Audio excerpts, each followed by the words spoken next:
സുഹൃത്തുക്കളെ, എൻ്റെ നടന്നുള്ള യാത്രയിൽ ഭക്ഷണം ഉണ്ടാക്കുന്നത് കാണാം. ഞാനുള്ള ലൊക്കേഷൻ കൂടി നിങ്ങൾക്ക് പറഞ്ഞുതരാം. ഞാൻ മുട്ടയാണ് കേട്ടോ ഉണ്ടാക്കുന്നത്. സമയം ഇപ്പോൾ ഉച്ചയായി. 3 മുട്ടയാണ്.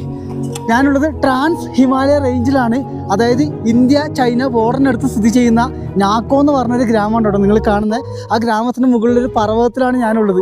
അവിടെ നിന്ന് ഭക്ഷണം കഴിക്കണമെങ്കിൽ 3 മുട്ടയ്ക്ക് ചുരുങ്ങിയത് 120 രൂപ വേണം. അപ്പോൾ എന്താ, എൻ്റെ യാത്രയിൽ ഞാൻ ഭക്ഷണം കുക്ക് ചെയ്യുന്ന കാര്യം ഓൾറെഡി നിങ്ങളോട് പറഞ്ഞായിരുന്നു. 30 രൂപ കൊടുത്ത് മുട്ട വാങ്ങി സ്വന്തമായി കുക്ക് ചെയ്ത് കഴിക്കുന്നത് കേട്ടോ. ഇത് ബ്യൂട്ടൻ ആണ്. 260 രൂപയാണ് പ്രൈസ്. ഇത് കഴിഞ്ഞാൽ നമുക്ക് ഒഴിവാക്കണം. പക്ഷേ നമുക്ക് ഒരാഴ്ചയ്ക്ക് ഓംലേറ്റ് മുട്ടയും ചോറും കറിയൊക്കെ ആക്കാൻ പറ്റും കേട്ടോ. സാധനം അടിപൊളിയാണ്. ലൊക്കേഷൻ നോക്കിയാൽ മുകളിലോട്ടൊന്നും പോകാൻ കഴിയില്ല. അവിടെയൊക്കെ വലിയ വേലിയുണ്ട്. ഇന്ത്യൻ ആർമീൻ്റെ ക്യാമ്പും കാര്യങ്ങളൊക്കെ ഉണ്ട്.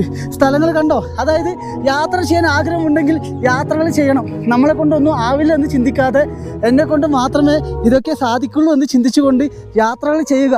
ഈ ഒരു ജീവിതം സന്തോഷത്തോടെ ജീവിക്കുക. എനിക്കിങ്ങനെ യാത്ര ചെയ്യാൻ കഴിയുന്നുണ്ടെങ്കിൽ നിങ്ങൾക്കും തീർച്ചയായും